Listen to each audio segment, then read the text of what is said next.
So first and foremost, thanks for coming, because it's 10 o'clock and some of y'all could have stayed in bed, but you came to be with your girls. So thank you for coming out. Y'all been having a good time? All the speeches been good? All the presentations been good? Some of y'all lying, but it's all good.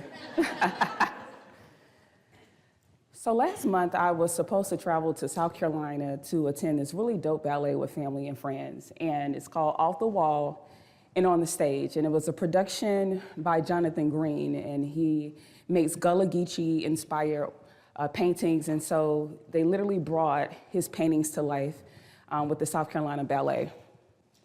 But unfortunately, Hurricane Helene was being a hater, so I was unable to attend. And so fortunately, I had seen it before, and my family still was able to attend. So after the event, I was talking to my mom and I was asking her about the ballet, and I said, how was it? And she said, it was great. She's like, but the best part was looking at her best friend's granddaughter, because I wouldn't give her one, of course. And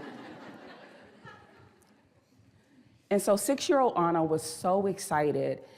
And so was some other little girl who was in attendance. Mom said the little girl like stood up in her seat the whole time, and I was like, the whole time? Like, I hope she sat down a little bit, you know? But anyways, they both marveled at the artistry, the colors, the artistic expression, because they was witnessing something for the first time. And after the show, Anna was looking at the posters, and she was like, oh my goodness, I want to go see Dracula next. And what it did, it opened up this new world for Anna of performing arts. And so I think one of the best parts about young humans is being able to see them just like get excited, like marvel over things. You know, I think it's just like they just have this genuine curiosity about life. And I get it, because when you think about it, young humans are essentially in orientation for life, right? And so it made me think, how often do adults get genuinely excited about something? When you think about adulthood, the number of moments you sit in awe of something becomes fleeting. Unless you're like the ultimate thrill seeker, the amount of times you marvel over things becomes more infrequent because you're inundated with the mundane, the work, the kids, the chores, the responsibilities, and everything else. It takes over, right? You're just trying to stay afloat. But what Anna reminded me was that it's important to grasp onto those moments that turn on that light bulb, that cause you to think and spark genuine curiosity, to hold on to those things that get you excited and have you look at it with childlike wonder. We get so caught up at work, circling back and following up and closing the loop and sending emails and being on calls, right? Anybody else can agree? But how often do you get genuinely excited about what you do at work? How often do you get ideas that excite you and you do something with it? Some of y'all get ideas but be like, nah, I'm not gonna push it forward. I know Tim will shoot it down. Or you don't have the bandwidth, and I get it. But I'm here to tell you that as a marketer, it is your responsibility to be innovative and creative. You don't believe me? The CMO survey says it. In case no one has told you lately, being a marketer is a privilege. You get to use both sides of your brain. You ever heard of the dichotomy of marketing is art and it's science? You produce art that is validated by science. People legit expect you to come up with ideas. Do you know how many people who work jobs for 40 years and no one has ever expected them to come up with one idea? I do. That was my great-grandmother. They asked her to clean floors. That was it. They didn't ask her for her ideas. It's a privilege to be a marketer. And some of y'all be seeing stuff go awry and y'all just be like, it's above me. You see some whack stuff being created, and in the words of Beyonce, look around, everybody on mute.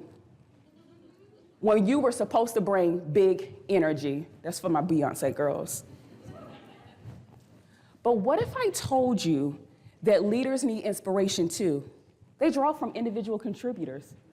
I know you think that all of leaders' ideas come from their brains and podcasts and LinkedIn posts and content marketing world and TED Talks, but sometimes leaders need inspiration from you, your ass, okay? You are a major part of the marketing ecosystem. You are supposed to bring ideas to the table, not just leaders. So let me say this. I'm not here to tell you something you probably haven't heard. This isn't a technical talk. If that's what you were thinking, go ahead and leave. I'm sorry. But as said on the Beyoncé Renaissance album, this is a reminder. This is a reminder that you're that girl or boy or person. We are inclusive here. I'm just here to hype you up. And as the Southern Baptist pastors say, I won't be before you long. I know some of y'all like an agenda, so this is the best that my neurodivergent mind could give you. I'm here to remind you that you too can be a marketing baddie, that you are a human and you do human things. I'm going to provide you with a should I push it checklist. I'm going to talk to you about getting your mind right, how change will look, the reality of selling the idea, how to quickly pitch to leadership and stakeholders, and what to expect when you're presenting a big idea. So first thing, you can be a marketing baddie. Repeat after me. I can be a marketing baddie. I won't make y'all repeat nothing else, I promise. So let me make some clarification here. Since my British manager, when we were going through titles, and everybody told me it was long, and I was like, I don't care. He was like, but Amanda, you're not a marketing baddie. You're not a baddie. That's a villainous person. And I realized that he took the word baddie literally. But colloquially speaking, according to the Urban Dictionary, it's my favorite dictionary, a baddie is a really pretty girl, that we know that definition, but it also means a person who is always on fleek, meaning on point. They have a confidence to be themselves and to fight what they believe in, and they like to have a little bit of fun. Now that we've gotten that clear, let's get to the first point.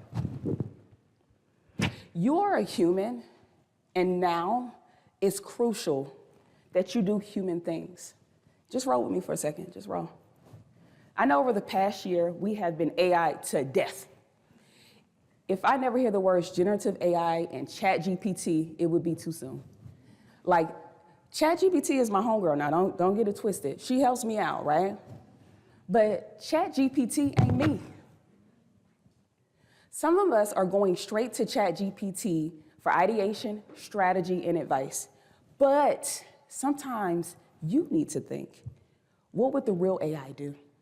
I mean the real AI, not artificial intelligence, the human AI. I'm talking about Allen Iverson.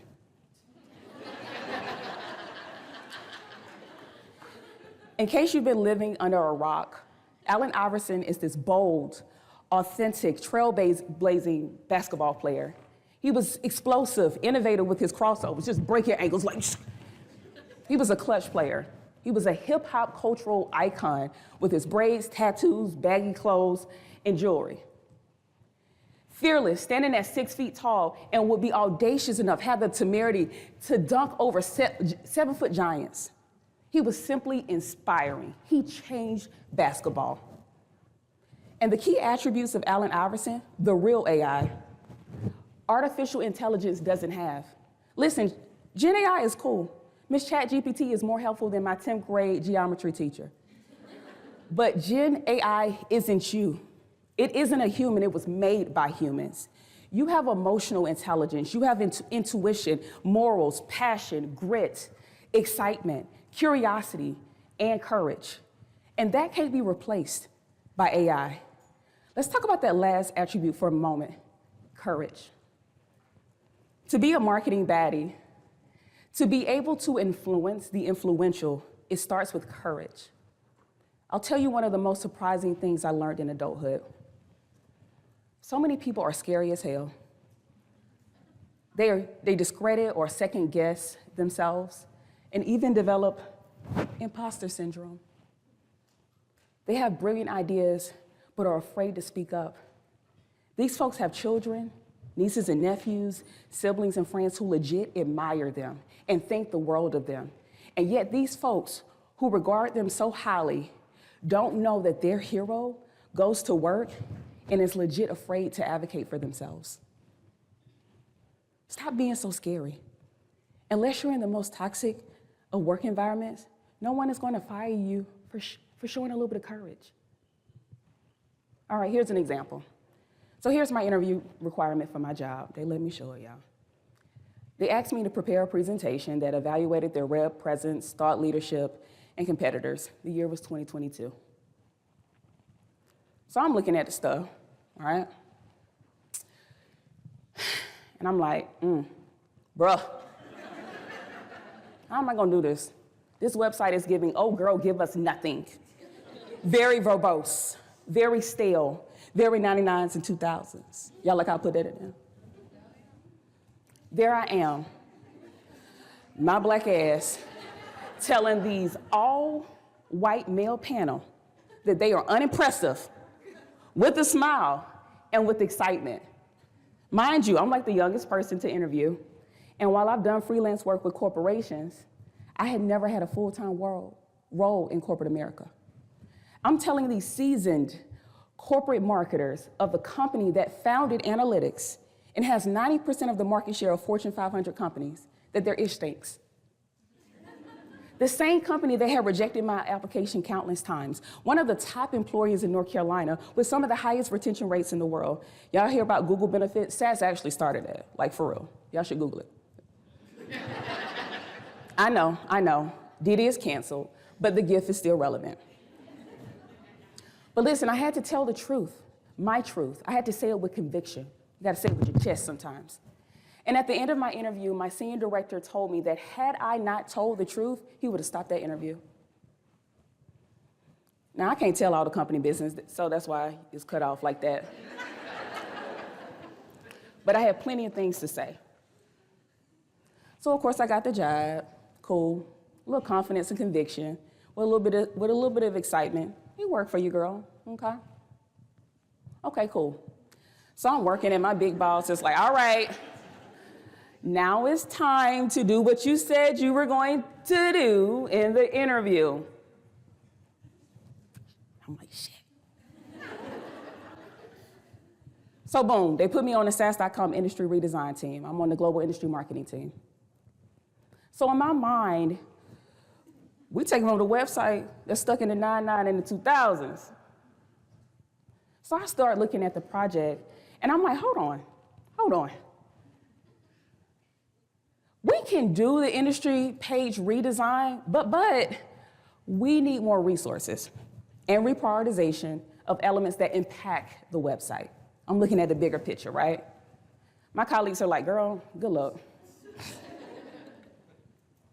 I'm like, well, it's not like we have nothing. We are a multi-billion-dollar company. The OGs is like, girl, no, it is not a priority. So I'm talking to my team like, yo, we need to ask for more resources. I'm Janine Teague. Anybody watch Abbott Elementary? And they're like, girl, no, just stick to the original plan. Just stick to the original plan. And I'm like, nah, let me show these girls how we getting this done. So I started writing a report. I'm gathering receipts. Before I knew it, I had written over like 30 pages. I showed up to the team meeting. I was like, hey, y'all, come on, look, I got it here, look. And they're like, okay, Amanda, okay. So then I knew it was time to push it. So here's a checklist, because I know some of y'all like notes. And I know y'all like, dang, these slides aren't cute. I didn't have time, y'all. I finished this morning. So just bear with me. So here's a checklist to consider when you're trying to push an idea. You have a solution or a grand idea, check. It's haunting you. You can't let it go. Check. Your peers are saying it's a good idea. Check. You got supporters. Check. Because as an individual contributor, you probably don't have the social capital to get something big done on your own. So there's strength in numbers, okay? You can tell the story in 15 minutes or less. Check. You got receipts.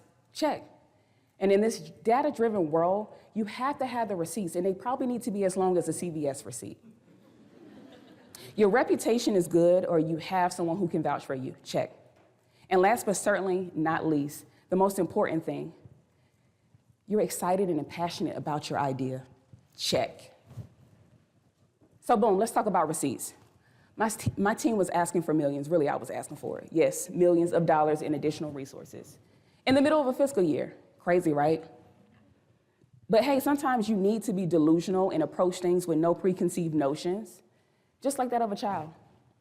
So we started putting together the receipts, reviewing consultant insights, doing additional research, analyzing SEO and analytics reports, creating videos, working on the formal report, conducting competitive analysis, RMI analysis, content audits, budget analysis, while simultaneously executing the original scope of the work, which included making timelines to roll out with industries, testing, doing mock-ups of the wireframes, engaging with the SEO, digital team, brand team, sales, and other stakeholders, launching the pilot and preparing the training for the other industries to roll out.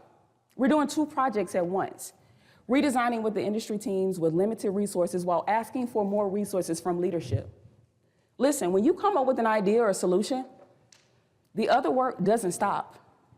You willingly add something to your plate because you care, because you want things to get better, because you're a passionate individual and you are an innate leader. I want to make it crystal clear that coming up with new ideas is not easy, and pushing them through is hard AF. But let me share this reminder from Dara Treseder, the CMO of Autodesk. She said, it's easy to start something. It's harder to see it through.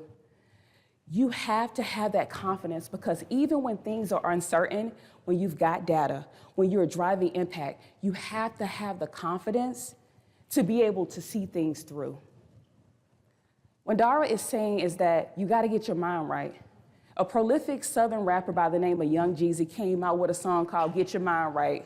He said what it do, what the business is, word on the street, Jeezy know how to handle his. Get your mind right. Let me talk to him.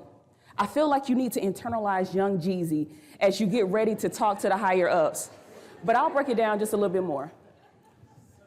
When you're getting your mind right, start off with empathy.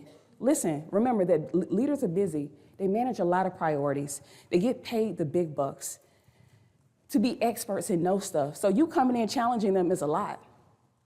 Be demure, be mindful, be respectful, because you can't go in calling somebody's baby ugly.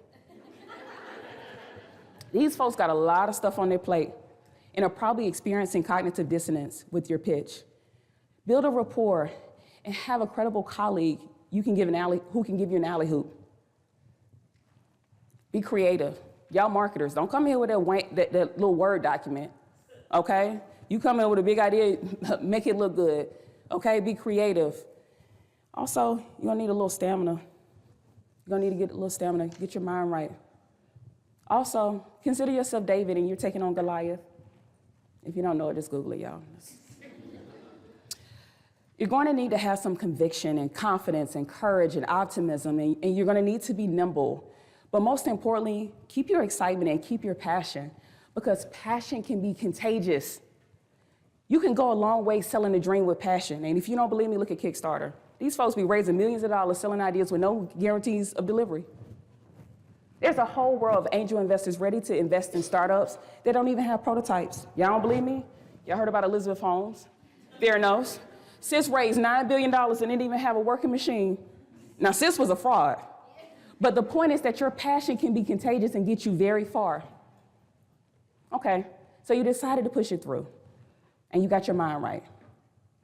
Now it's time to pitch it. Get your receipts, create the vision. Give us the visuals, Beyonce. Tell the story clearly and concisely. Make up the story. Make everyone sip the Kool-Aid. Make sure you do your research and you do more research and more research. Because there's nothing more embarrassing than you coming up with a cool idea that they announced at the last marketing town hall. You're like, oh, I got a new idea. They're like, hey, we just announced that. Like, were you not paying attention? Embarrassing. Also, in their research that you've done, use it against them. You say, I'll give you an example of what I did. I was like, you know what? I remembered in Q1 on the corporate call, you mentioned that you wanted us to utilize XYZ. Put it back on them. Say, you said we wanted to take it to a new level.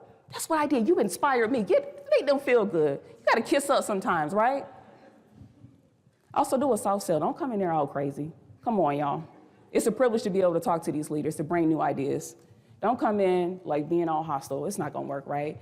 Keep it chill. Be political a little bit. Be mindful. Be cutesy. Listen to the feedback. Listen to understand, not to respond, but to listen. Your first pitch might be just to share the idea, just to test the waters. But if they are biting and seem excited and want to push it along, have your ask ready in your back pocket. If they say, hey, I love this, what do we need to do to push this forward? Be ready to have a clear ask. If they say yes, however, comma, we have to find resources, help them find a solution. In our situation, we did a budget analysis and RMI analysis, and we found some fat that could be trimmed and it could be reallocated.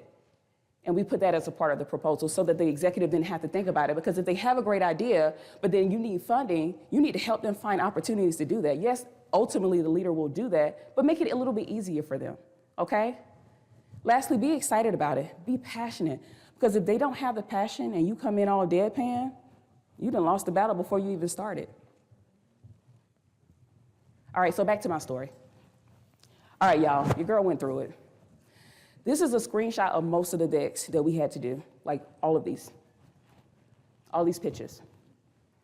We went through all these folks. Even had to go through the CEO's daughter, because I'm in a private company. We're trying to go public, child. And so they're like, y'all, Susan, I don't know, she a tough cookie. But y'all see the little nose? Susan, we got her to become an evangelist. But girl, Susan got on board because we had that excitement, okay? Now, of course, I have to keep some of this stuff vague because I'm not trying to lose my job spilling too much company tea. But just know it was a lot. There were a lot of opinions. Folks were saying that they liked one part, but they said, oh, take this part out, it makes my department look bad, all this stuff. But remember that you're gonna have a lot of varying opinions, but remember your original plan. And you adjust where it makes sense or where you have to move forward, but remember to maintain the integrity of the idea.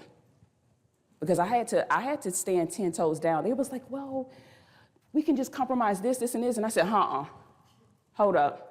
I'm willing to compromise on this, but this right here, I'm not compromising on that.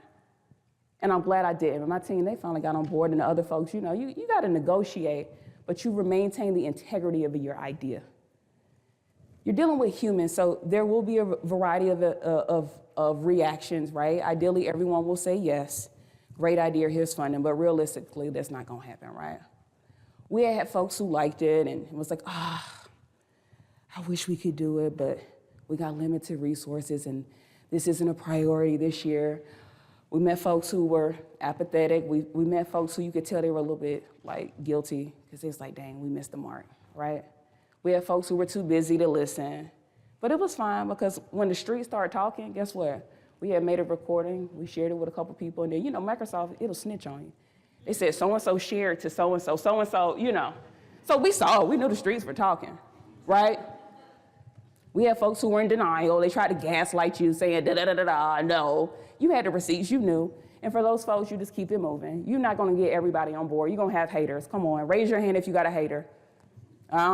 Exactly. Okay, so what was the end result, right? The redesigned industry pages piloted in May. Clap, y'all. Bam, bam. But after 3 months of launching, the bounce rates decreased by 65% year over year. The page views increased by 24%. The engagement rate almost doubled. And as far as the other stuff, that's the most important stuff. I got invited to sit down with CMO. We got about 600 marketers, so, sitting down with CMO, my mama was proud. I started last month, actually, and guess what? Elements from my pitch is part of her strategy for next year. She's doing major reorgs and reprioritization. My senior director found some more money for SEO for an agency. We asked for that. The corporate VP allocated more resources for video content development that we were pushing. We also got more folks on the web team. Okay, y'all can clap.